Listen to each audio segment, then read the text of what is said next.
अस्सलाम वालेकुम। शब बारात आ रही है, इंशाअल्लाह मेराज शरीफ गुज़र गया, शब बारात आ रही है। एक बात कहनी है, मैंने ऑर्डर पकड़े हुए हैं, मैंने लोगों के पैसे लिए हुए हैं, उनके ऑर्डर पकड़े हुए हैं, उनको टाइम से, क्योंकि मैं एडवांस पेमेंट विद डीसी के काम कर रहा हूँ, चाहे ऑनलाइन काम कर रहा हूँ, चाहे शॉपकीपर्स का मैं काम कर रहा हूँ।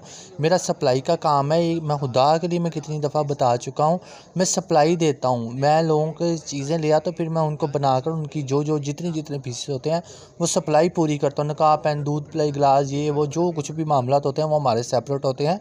तो अल्हम्दुलिल्लाह और भी बड़े काम होते हैं।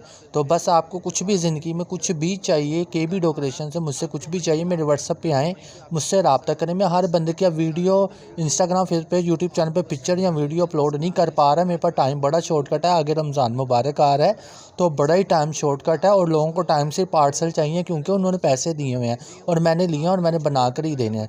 तावन यही है कि मुझे व्हाट्सएप पर रब्ता करें, सब कुछ मिल जाएगा। अल्लाह हाफ़िज़।